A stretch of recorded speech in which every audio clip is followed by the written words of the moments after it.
Nuestra niña no podía respirar. Fuimos rápido, orando a Dios, pidiéndole que Él nos ayudara. Gracias a Dios había el medicamento para contrarrestar el envenenamiento. Aún si nuestra bebé se muere, aquí nos vamos a quedar, porque Dios nos llamó aquí. We begin at the entrance with a story of faith under pressure, a glimpse into the life of a persecuted Christian. Each story is a doorway, giving us a view into the global church and a clearer picture of what it means to be one body. You are invited to step through into courage, faith, and a family you might never see otherwise. Welcome into the Archway. Hi everyone, and welcome into the Archway. This is the series where we take a deep dive into persecution. I'm Nicolette, and this is Andrew, and today we're talking about persecution in Mexico. Yeah, Mexico, when many Canadians think about Mexico, they have opinions about Mexico. They've been to Mexico. They might know there's a lot of Christians in Mexico. They might think about vacation and beaches and beautiful water and so many great things that you can do there. And so when we go out to events and we're talking to people and we mention persecution in Mexico, many people are surprised. But there's persecution there? But I've been there. But the reality is there is persecution for Christians in Mexico. And so Christianity was and is deeply rooted in Mexican society, but recently government policy and pressure from society has really restricted public religious expression. Yes, and the way that this plays out is through threats of violence. And this could be from cartels towards especially Christian leaders that are speaking against crime and publicly supporting peace building, or it could be in indigenous areas where Christians face discrimination and threats of violence because they're rejecting ancestral customs that are common in their community. And this could happen without the protection from authorities. Yeah, and so while many Christians in Mexico, they identify as Christians, and while there's religious freedom in Mexico, it doesn't always play out that way for Christians, particularly in areas where cartels have more control or in indigenous areas. Yes, and that's what we want to talk about today, specifically what the church is facing in rural areas, because it might come as a surprise to you. For example, there is a region in Mexico that we call the Circle of Silence. Mm-hmm. It's a circular region made up of several states where Christians cannot openly speak about Jesus. And Mexico is a predominantly Christian country, but in the Circle of Silence, only 2% of people are Christian, and those that are often keep their faith hidden. Yeah, and so we want to introduce you today to Beatriz and to Alicia, who are going to talk about what's happening to the church in these rural areas. Pero las personas de esta región decidieron reunirse y quemar la iglesia, quemar el edificio, y esto es lo que quedó del edificio de la iglesia cristiana.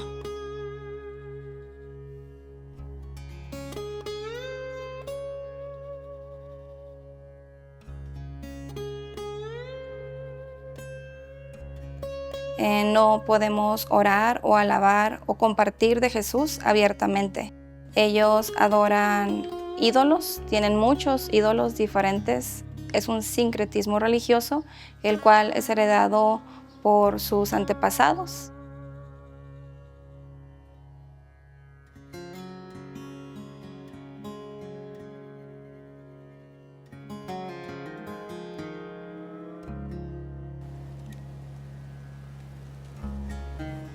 Mira que te mando a que te esfuerces y seas valiente, no temas ni desmayes, porque Jehová tu Dios estará contigo a donde quiera que tú vayas.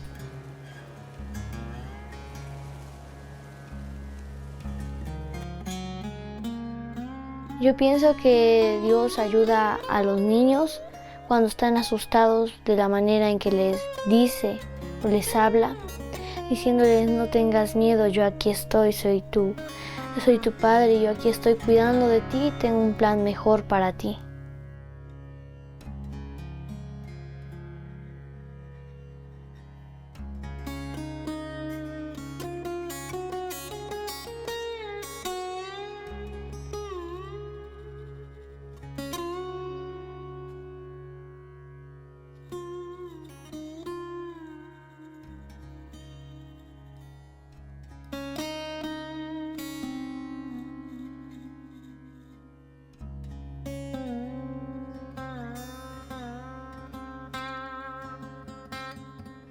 hicieron una reunión específica para los cristianos, donde se definió si se iban a tumbar nuestras casas o nos iban a quemar. Y llegaron al acuerdo de quitarnos todos los beneficios, así como es la luz, el agua y los terrenos. Pues me hizo sentir mal y triste tanto por mí como por las personas que lo querían hacer, porque pues nosotros no estamos haciendo nada de malo, es a Dios al que estamos siguiendo.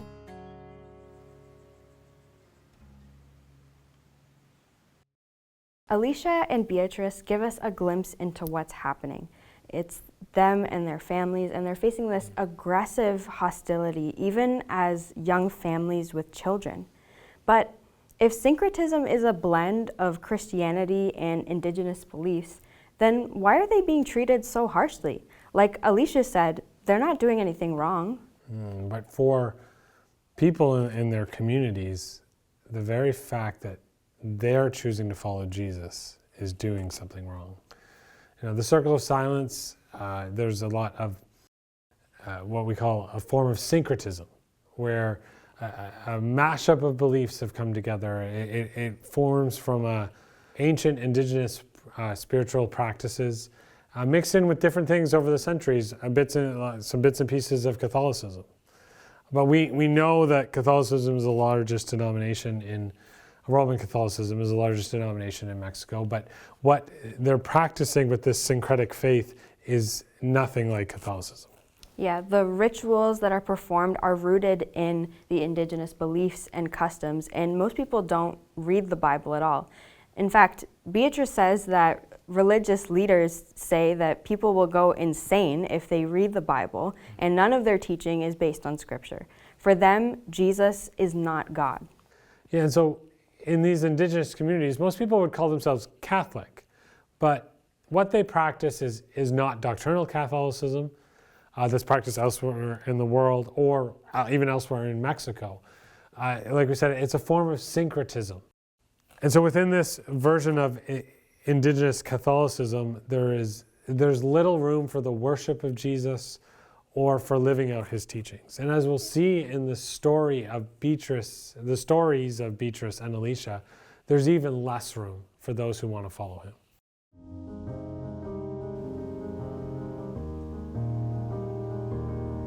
Pues yo tenía, como todavía iba a la escuela, pues yo tenía que hacer mi tarea temprano, cuidar de que el tiempo sí me alcanzara porque no lo podía hacer en la noche. Nos querían prohibir a nosotros los niños ir a la escuela, nos querían prohibir también la atención médica que brindan acá en la comunidad, nos quitaron el derecho a la opinión aquí en el pueblo, a la libertad. También tenía que ser un oculto porque el pueblo había dicho que aquel que iba a ayudar a los cristianos y le iban a hacer lo mismo que a nosotros nos habían hecho. Lo que más miedo me dio fue que pues, nos mataran, ¿no? Nos quemaran a uno por uno.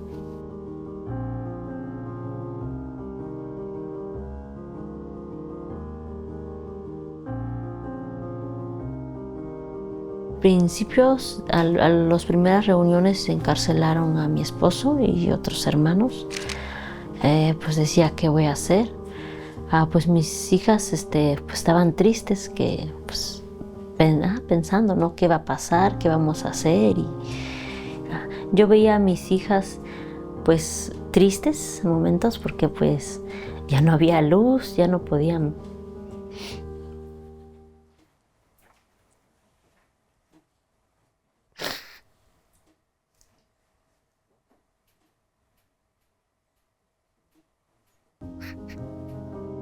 A veces tenemos amistades, muy lindas amistades, pero cuando ellos se enteran que somos seguidores de Jesús, que somos cristianos, nos dejan de hablar por completo, nos cierran la puerta de su casa. Y ha dolido, ha sido difícil. In an area where the community is supposed to be everything, to not only be abandoned, but to be specifically targeted by that community is very heavy. And we heard the weight of that in Flor and Beatriz's words. Not to mention when a 12-year-old girl has to think about the possibility of being burned alive. The injustice is unmistakable. And it's really hard to understand how people could do this.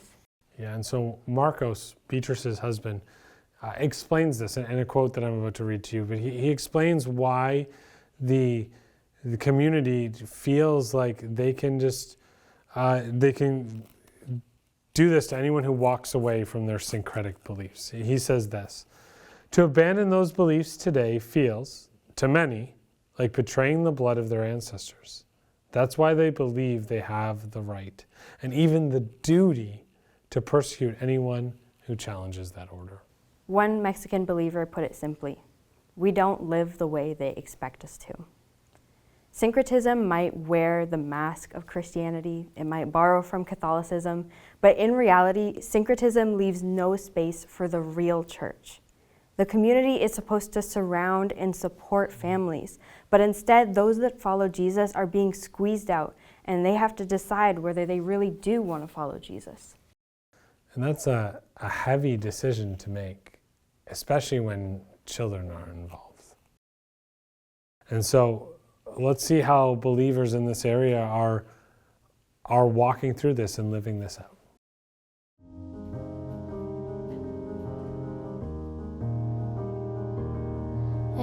Cuando empezamos a vivir la persecución, pues fue en ese tiempo cuando decidí escribir mi diario. Y pues yo sentía que Dios me escuchaba también a través de la escritura. Escribía las fechas en las que ocurrieron algunos sucesos y pues algunos nombres de personas que Dios me gustaría que cambie sus vidas.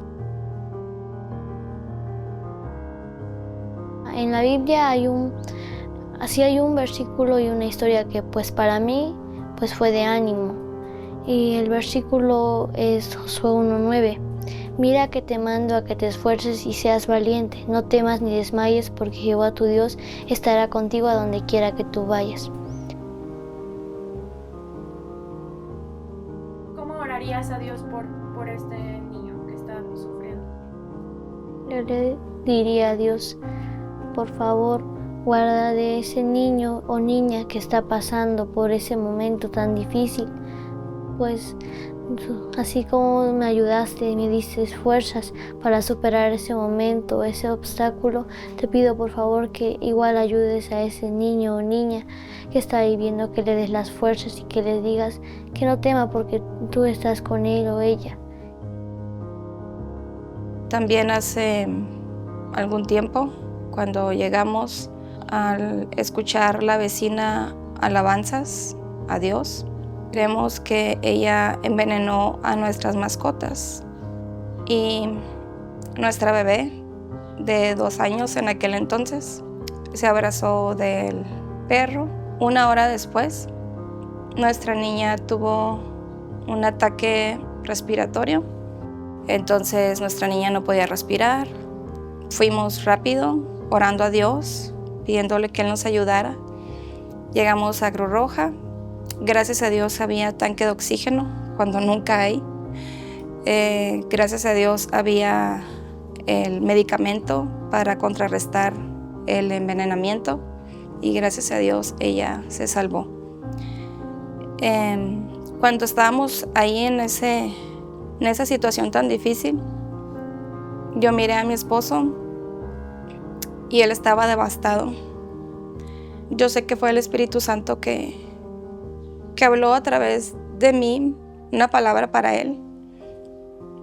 Y yo le dije, aun si nuestra bebé se muere, aquí nos vamos a quedar, porque Dios nos llamó aquí. Solamente obedecemos el llamado.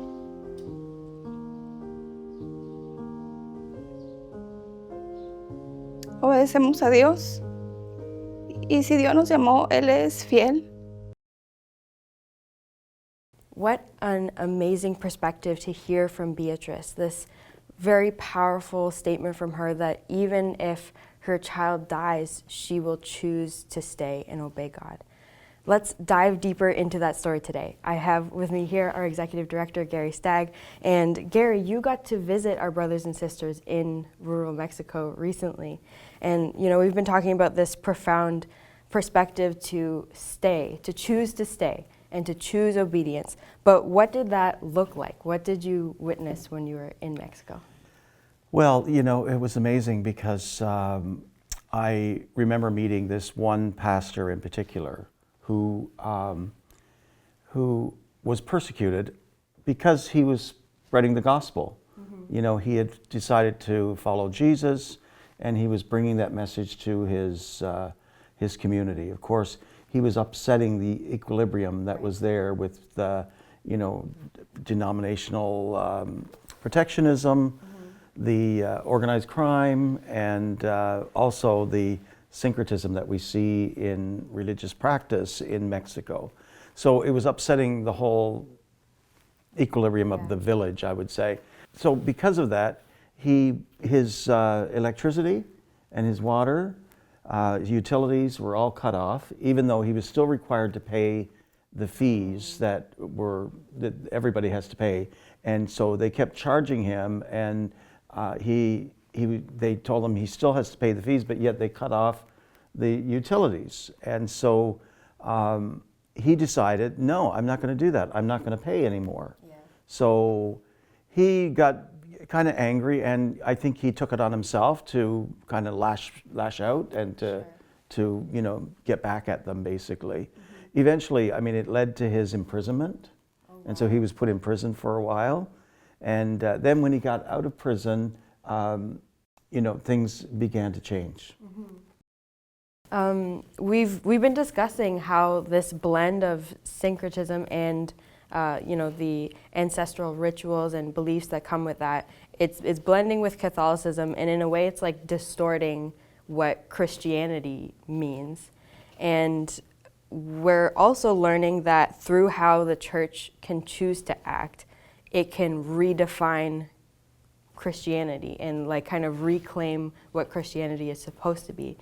Do you think that's true, and did you see that happen? Yeah, so for this pastor in particular, you know, he was put in prison, and his, like I said, the initial response, the initial impulses was to get back at them, to kind of get his own justice for what happened to him, and he was just going to kind of show them, you know. But after he got out of prison, he attended Standing Strong Through the Storm seminar that was put on by our organization. And in that seminar, he learned the way of forgiveness. And he learned that actually, no, you don't try to get back at your enemies and your persecutors. You pray for them and you forgive them. However hard that is, you have to do it. So he decided, okay, that's what I need to do. I need to pray for them, and I need to offer forgiveness. So he went back to his community, and that's what he did. He decided that he was going to start paying those fees again, even though he still didn't have his utilities. So he started paying those things again. And then he decided that he was going to serve his community. And not just his own local church, but the community at large. How can we actually bless them that are persecuting me? And so they, with our help, was able to build a traditional Mayan oven where they bake bread in, you know, outside with wood and so on. And so they started, the little church community, with his leadership, started to bake bread for the community. Wow. And so they started serving their community that way, and people started coming to pick up their bread and were being blessed by it. And eventually his services were restored. Really? Yeah. Oh my goodness. So it was amazing. So things started to turn around a bit at that point. Wow, that's amazing. This story really reminds me of the book of 2 Timothy, where Paul is talking to Timothy about how following Christ means being committed to something that's bigger than yourself, and often it requires making a sacrifice for the greater goal of following Christ. And Paul says, Therefore I endure everything for the sake of the elect, that they too might obtain salvation that is in Christ Jesus with eternal glory. And it sounds like what this pastor was doing. He was sacrificing for the greater good. He had his eyes on the big picture and not just how he was being mistreated, and it turned everything around. Yeah. And I mean, I didn't give you the whole story either. So the thing is, now if we fast forward a bit, you have to keep in mind that when he first was being persecuted, and when he first went to prison, his church was just a little fledgling congregation. Oh, like a very small church. Yeah, his community, there was just a couple of people that, his own family and so on, that were attending the church. And nobody wanted anything to do with him because, he's considered a persecuted person. He was the one that was kind of destroying the equilibrium in the community. And so people really did, it was a hands-off approach. When they started serving the community and so on, though, now if you fast forward all these years, and when I went to visit there, now I forget the exact percentage, but it's most of the community. The majority of the community now actually attend his church. Wow. And they've had to build a bigger church. Oh, and they've had to build an extension that's kind of open just to accommodate the people that are coming to his church. And it's amazing to see just those acts. And now we were there actually when we were there, we dedicated a commercial oven. So they've built an actual bakery in the church with a commercial oven, and the people are being taught by a chef from Mexico City how to make, croissants and all these fancy things that they never had before. And so now the community are like, this is amazing. And it's affecting other communities around them as well, because what they've started to do is teach those same principles to pastors in the neighboring rural communities. And so I was able to visit a number of these rural communities, and they too now have these traditional Mayan ovens where they're serving their communities as well. So it's transforming that whole area for the gospel of Jesus Christ. It's amazing to see. That's incredible. What an amazing impact our brothers and sisters can have when they have that perspective of choosing to stay, choosing to obey God, even if it means being mistreated, choosing to serve their community, and how amazing it is. I hope that is encouraging to you today, and thank you so much, Gary, for sharing. You're welcome. Pleasure, of course. It's stories like these ones that make me so excited to share with you about Open Doors, because Open Doors exists to strengthen Christians where faith costs the most. And that can look like a bakery that's used for a church to serve their community, or it can look like standing strong through the storm, our persecution preparedness training that the pastor went through. And we invite you to be part of this mission with us. So if you scan the QR code on the screen or visit the link in the description, you'll be taken to a webpage where you will have the opportunity to make a monthly contribution to Open Doors in order to support Christians that live in areas of high persecution like Alicia and Beatriz, and you can help them be salt and light in their communities. And if you are already one of our One Partnership members, I want to extend a huge thank you to you, because it's your generosity that is enabling the church to choose to stay and to follow God in obedience. And so with that, let's head back over to Alicia and Beatriz and see how Open Doors is making a difference in their stories.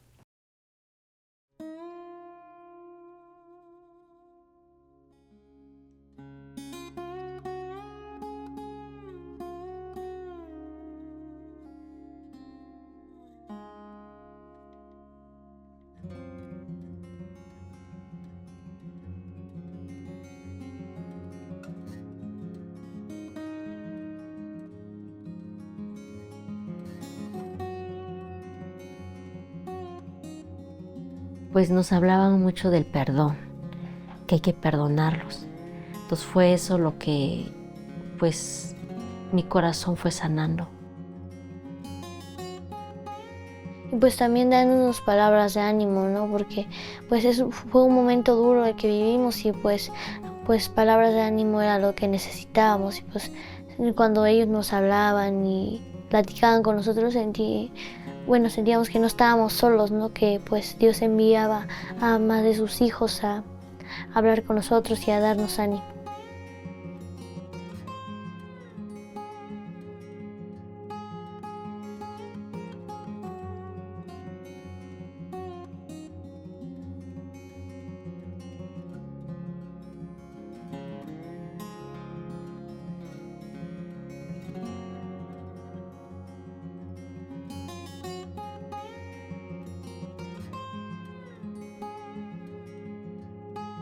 Vinieron 30 mujeres aproximadamente y así es como comencé a hablarles de un tema psicológico, pero a su vez metía pequeñas frases de la palabra de Dios, del cómo somos amadas y cómo somos ante los ojos de Dios, qué tan valiosas somos como piedras preciosas, como dice su palabra. Y así pasaron meses, pude hacer relación de amistad con ellas se acercaban, me platicaban sus problemas, y empecé una amistad y muchas comprendieron, muchas fueron tocadas por Dios. Al ellas tomar la decisión de seguir a Cristo, han tenido muchas dificultades en esta región, con su familia, con sus vecinos, con sus compañeros de trabajo, incluso en sus trabajos. Cuando conocimos Puertas Abiertas, ellos nos dieron un entrenamiento del libro Firmes a través de la tormenta. A través de este recurso, las mujeres pudieron aprender de otras culturas, de otros lugares del mundo y pudieron comprender lo que significa seguir a Cristo. Para las mujeres de aquí, mi oración es que permanezcan fieles en Jesús hasta el día que Dios las llame, que permanezcan firmes a través de la tormenta.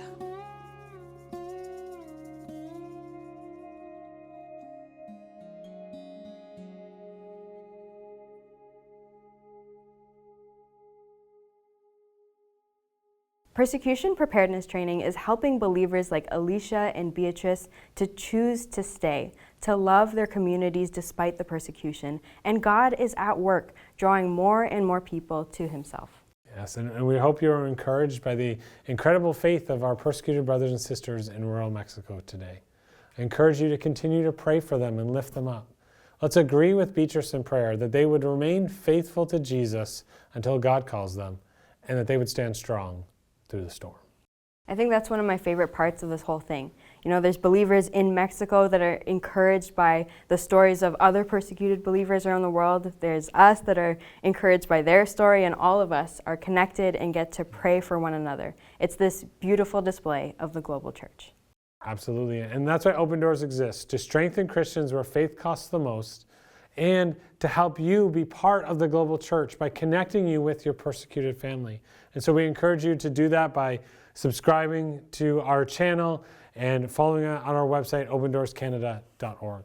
If you enjoyed this episode, make sure you leave a like so that we know, and leave a comment as well. How much did you know about persecution in Mexico? What was your takeaway from Beatriz and Alicia's story? Let us know.